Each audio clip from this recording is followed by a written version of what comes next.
everybody? It's your main man, Theo E.J. Wilson. I got to talk to y'all today about what's happening in Chicago. Now, 762 people were murdered last year, according to FBI statistics. That is an alarmingly high number. They say that it is Chicago's highest murder rate in about 2 decades. But what if I told you that Chi-Raq is a myth? Not saying that there aren't people really dying, because they are. Not saying that there isn't real suffering going on right there on the ground. And my heart goes out to all the families that have been affected by this. But Chi-Raq, in and of itself, is a cultural myth that may be leading to death. How do I mean?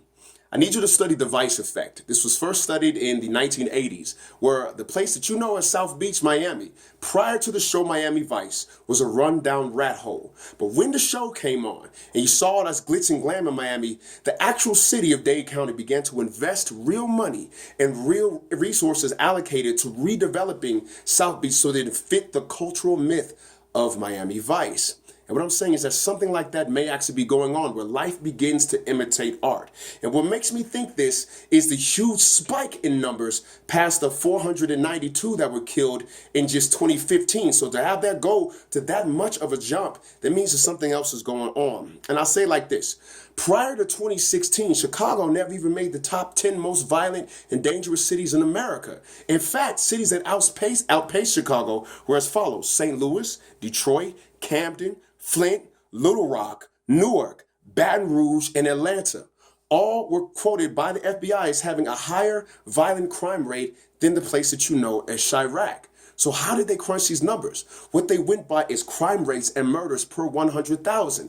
This is how they gauge how safe it is per capita, right? And so by the sheer size of Chicago, a city that's approaching the size of New York, you're going to have many cities' murder rates crammed into one location. In fact, the bloodiest years in Chicago have been long, long gone. I thought it was going to be sometime in the 90s, maybe sometime in the 80s. No, the most violent year in Chicago's history was actually 1974, where 970 people were murdered.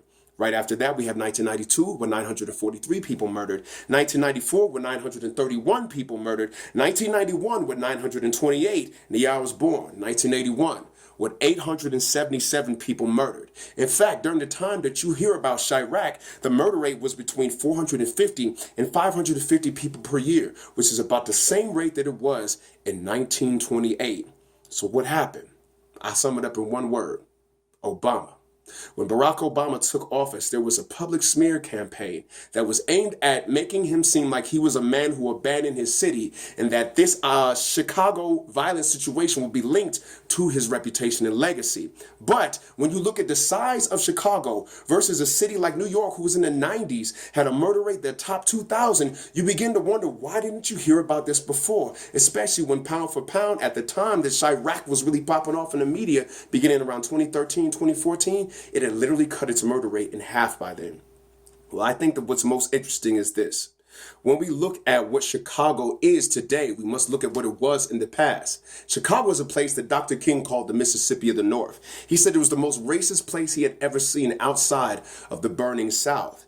And what was interesting is that this racism extended to their public policies, and this included their housing policies. The process of redlining, creating ghettos by restricting where African Americans could and could not buy property, literally created the ghettos of Chicago that we see today by public policy, where you have generational poverty happening. And we've been knowing that poverty caused crime ever since it was the Irish that was festering in the ghettos, not black people. And since that time, Chicago has had a major vested effort in destroying and undermining organic black efforts to revamp the city, starting with the Blackstone Rangers in the 70s. Vicious street gang, it was going on. Everybody in Chi knows about the Blackstone Rangers. But they began to have programs that turned the city around.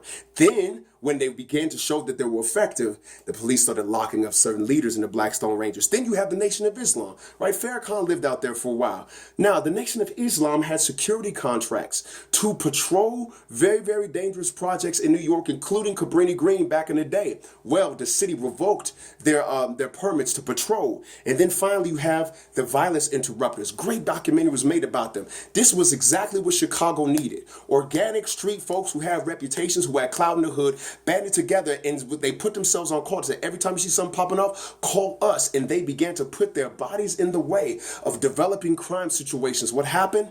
Violence interrupters lost their funding. Ironic, right?